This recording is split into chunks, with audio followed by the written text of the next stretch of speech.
Hello everyone and welcome back to this lecture series on aluminum based alloys and metal matrix composites. So right now we are talking about grain refinement by melt inoculation, which involves addition of a grain refiner into the melt for it to act as heterogeneous nucleation sites and lead to grain refinement. And in the previous lecture, if you recall, we started talking about the mechanism of grain refinement in this process.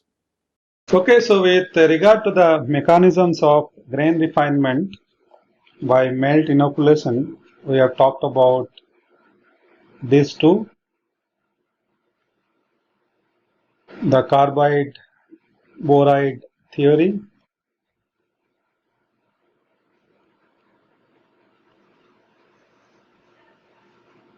and the peritectic theory.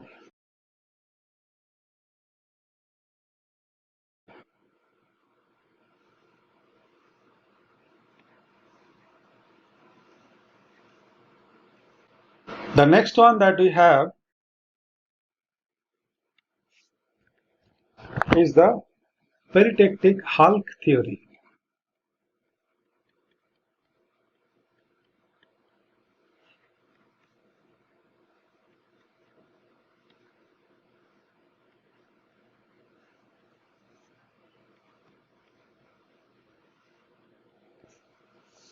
So what we have seen so far, the heterogeneous surface is primarily provided by these aluminide particles.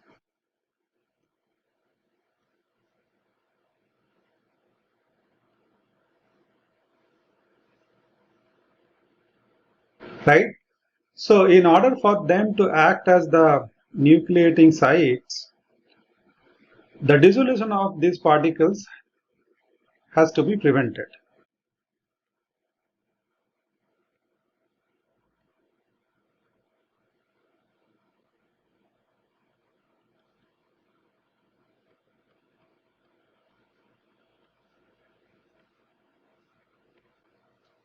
So this peritectic hulk theory suggests that the presence of the TiB2 particles will help in preventing this dissolution, because these particles will form a shell around the Al3Ti particles,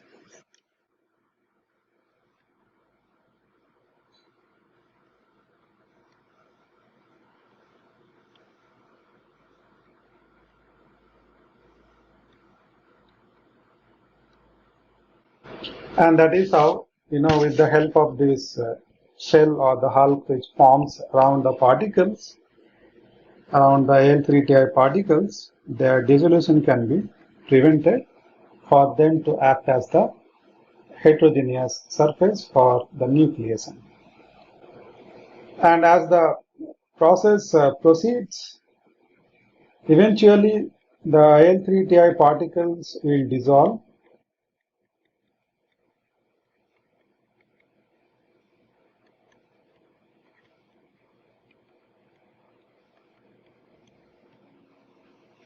leaving behind a liquid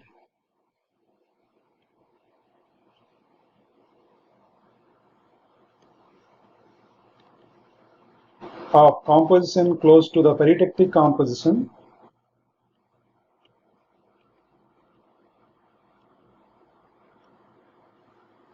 inside the boride shell.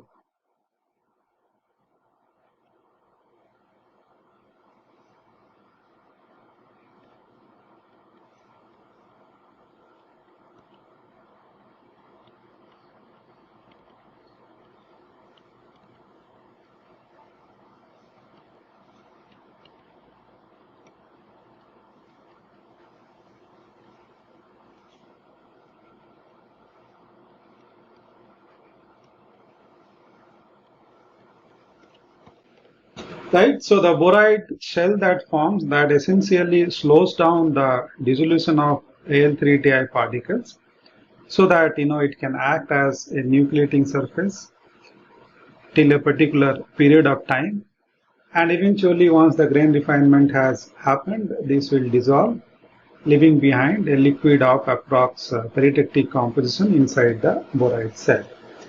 Now there are some limitations for this theory as well.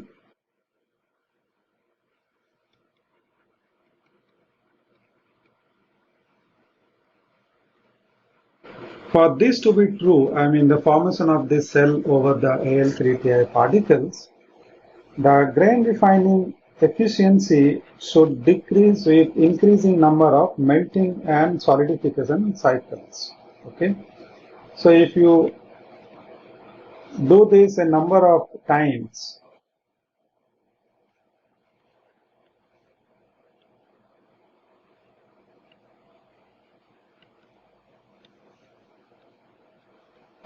that is melting and then again solidifying it, then the grain refining efficiency should decrease with increasing number of melting and solidification cycles.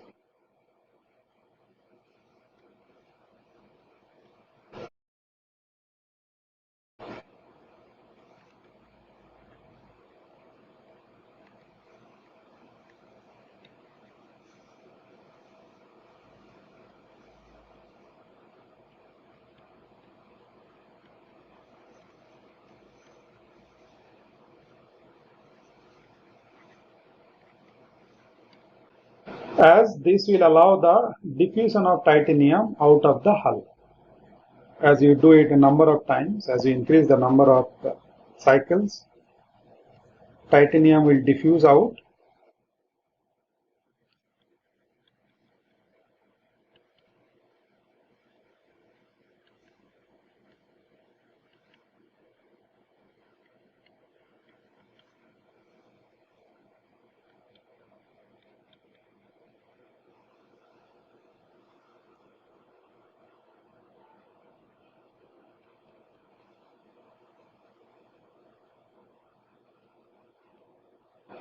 And that will prevent the peritectic reaction.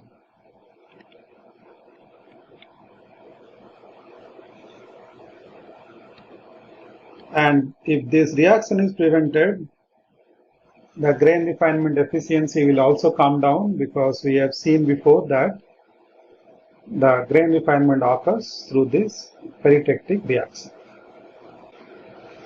But experimentally, it has been shown that the grain refining efficiency does not really change as you increase the number of cycles, right?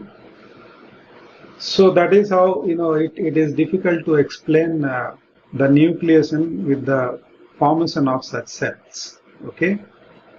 And the other thing is the fact that this theory also cannot explain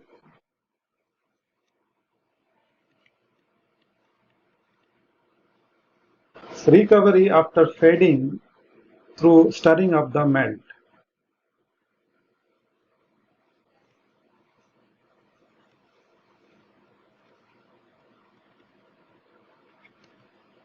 So what happens in a process like this, when the particles are acting as the heterogeneous surface, if you allow sufficient time, these particles will tend to settle down, okay? And as we have discussed before, for the particles to act as the heterogeneous nucleating surface, they have to be suspended in the liquid metal, right? So if they settle down, then the grain refinement efficiency will decrease, and that is a process known as fading, as if the grain refinement efficiency of the process is fading out. So if you do some kind of stirring in the melt, if you stir the melt, physically, then these particles will be again suspended into the melt and the grain refinement will recover, okay? So this theory cannot really explain that recovery by stirring. That is the other limitation of the peritectic hulk theory. The next one that we have in line for these mechanisms goes by the name hypernucleation theory.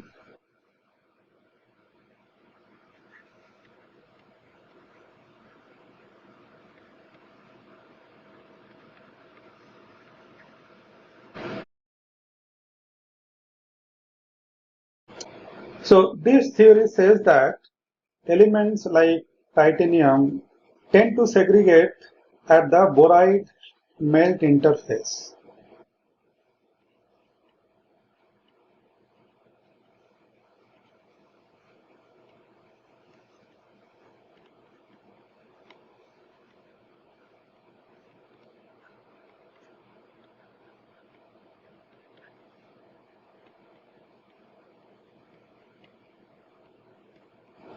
So when you have these aluminium, titanium, boron ternary master alloys, you have Al3Ti aluminides as well as the boride particles, and titanium in that case would tend to segregate along this boride liquid metal interface. Okay, and due to that, the mobility of the aluminium atoms in the liquid will be restricted.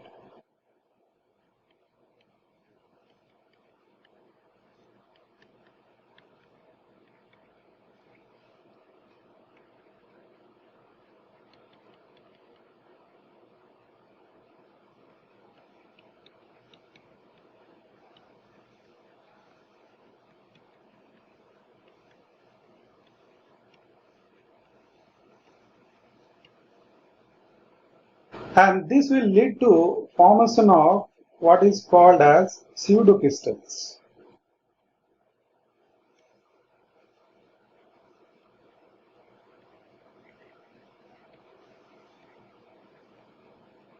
By a templating kind of effect.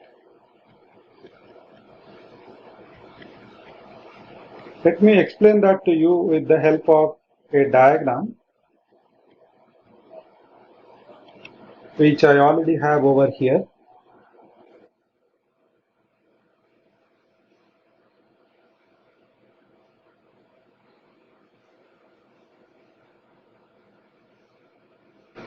This is the titanium atom.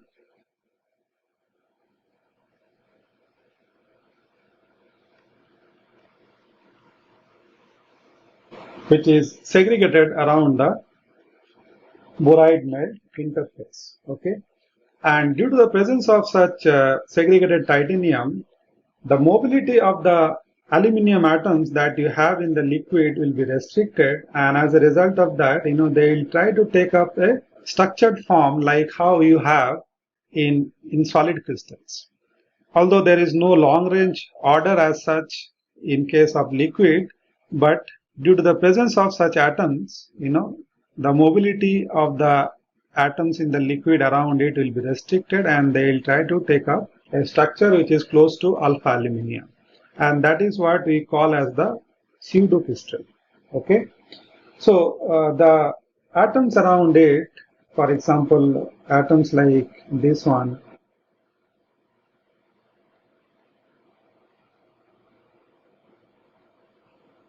are all fixed in place and their mobility is restricted. So this type of atoms will be called as the atoms fixed by titanium atoms. So these are the aluminium atoms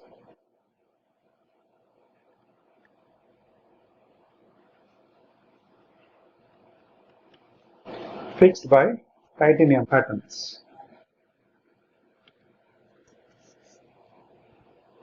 And then if you see the other atoms around it, such as these ones,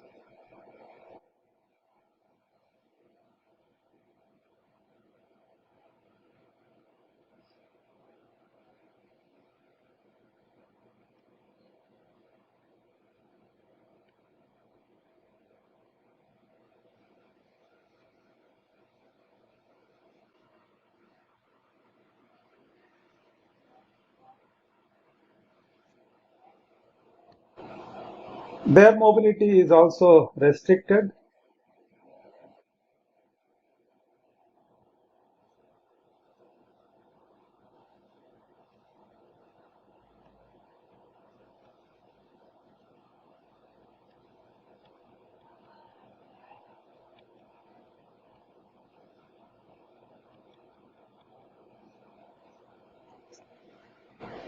So it will extend to some layers into the liquid.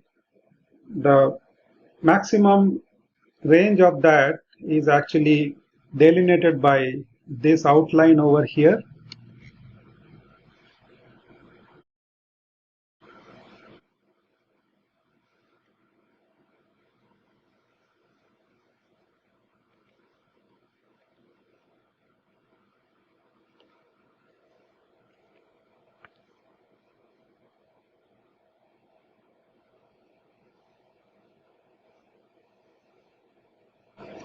So that is the probable extent of the restrained interfacial atoms. If I look at this entire outline shown in green color,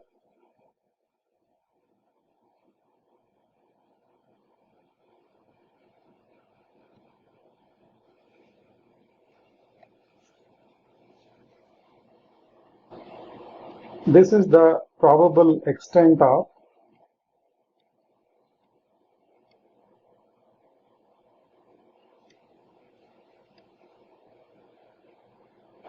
restrained interfacial atoms.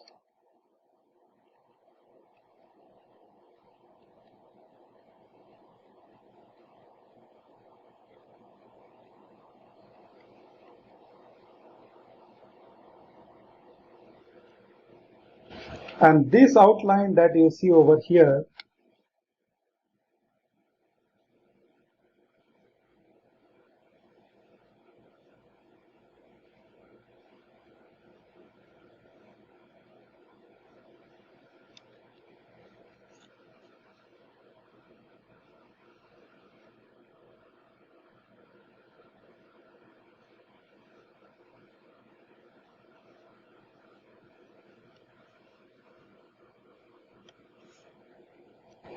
that is the conceivable maximum extent of the stabilized region.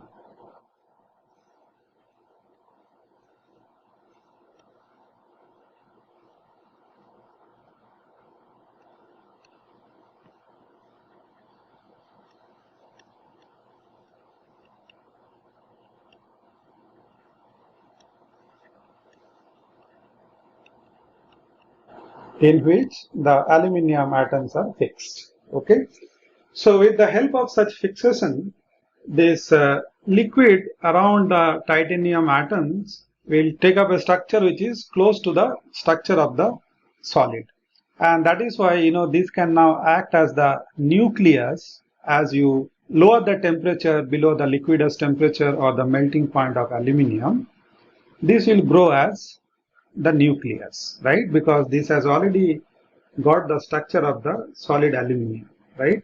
So now that you are lowering the temperature and there is more driving force for the atoms to arrange in a particular structure, these pseudocrystals themselves can now act as the nucleus and grow in size. Okay, so that is how, with the help of such elements which can segregate along the interfaces, along the boride and melt interfaces, the nucleus can form with the help of the pseudocrystals.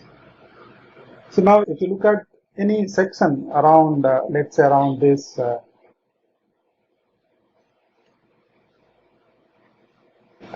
plane, if you take a cross section around AA, you would find something like this.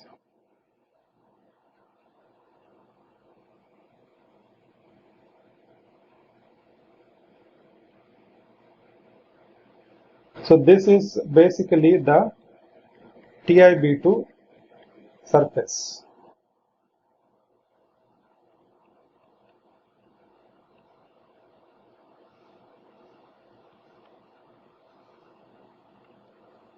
And here the titanium atom has actually diffused to this interface between the boride and the melt.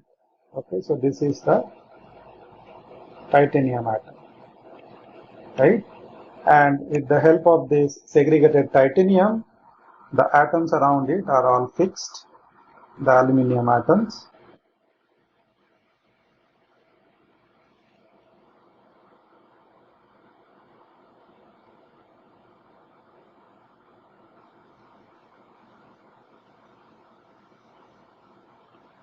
We will follow the similar notation as before.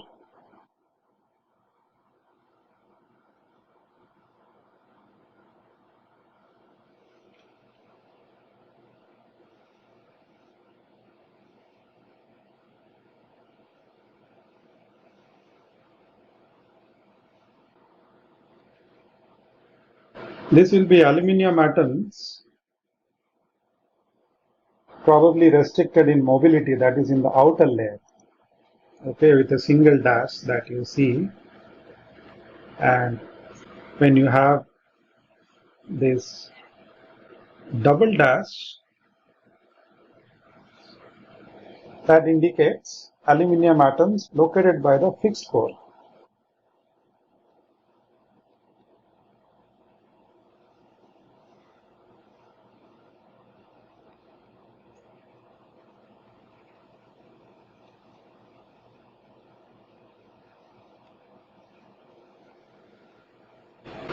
Same notation is followed over here also. So this outer layer that you have here now, that is the same outer layer that you see in the previous diagram as well. Same for this also.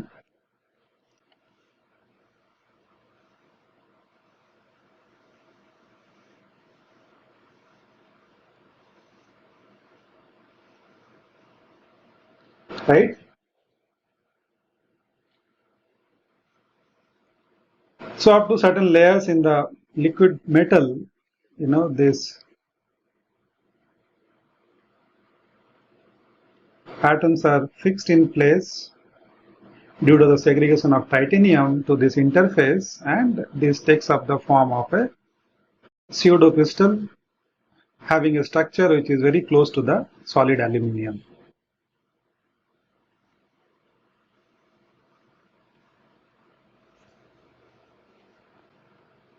So as you lower the temperature below the liquidus, this will grow as nucleus.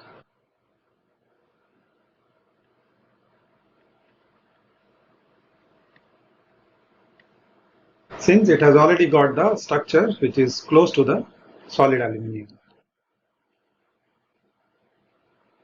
And the other thing to note over here with regard to this hypernucleation theory is the fact that elements having similar size to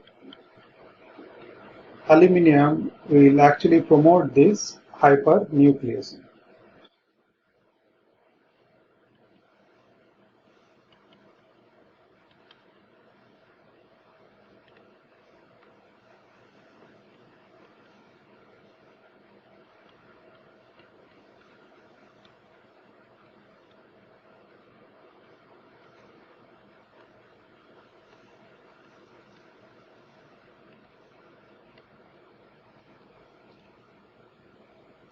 The size of titanium, the atomic radius of titanium is very close to aluminium, and that is why titanium is effective in promoting the hypernucleation.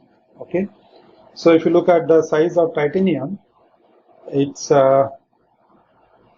very close to aluminium, which is 0.053 nanometer. Okay. On the other hand, elements which are very different in size will prevent the hypernucleation process. So elements like zirconium, chromium have very different size, and therefore they will prevent hypernucleation.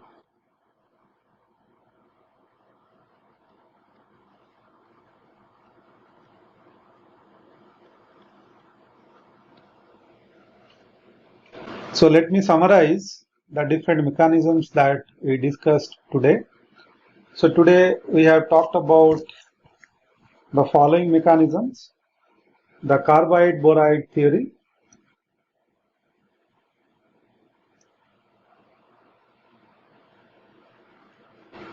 which says that carbide or boride particles are present as the heterogeneous surface for aluminium to nucleate. Then we talked about the peritectic theory, which says that there is a peritectic at a particular titanium concentration and temperature, and the alpha aluminium which forms due to this peritectic reaction actually acts as the heterogeneous surface for nucleating the aluminium when the temperature is lowered below the equilibrium melting point. And then we talked about the peritectic Hulk theory, which suggests that there is a shell of boride which forms around the Al3Ti particles, and this actually delays the dissolution of these particles, because for any particle to act as a heterogeneous surface, it has to be stable and it should not dissolve. So in order to delay or prevent the dissolution of these Al3Ti particles, a shell of TiB2 particles forms around it, and that's how it makes it an effective nucleating surface by preventing its dissolution. And then finally we talked about the hypernucleation theory, which says that elements like titanium can segregate at the boride melt interface, and due to that the mobility of the aluminium atoms around these segregated titanium atoms will be restricted in the liquid, and as a result of that these atoms will tend to take up a structure which is very similar to the structure of solid aluminium. So this will act as a template for solid aluminium, and this structure is called as the pseudocrystal, which will finally act as the nucleus as the temperature is lowered below the liquidus temperature. So these are the different theories that we have discussed today in this particular class. There is one more to come, but that will be taken up in the next class. Okay. All right. With this, we can wind up this lecture today. There are few more things on this topic which we will take up in the next lecture. Keep watching.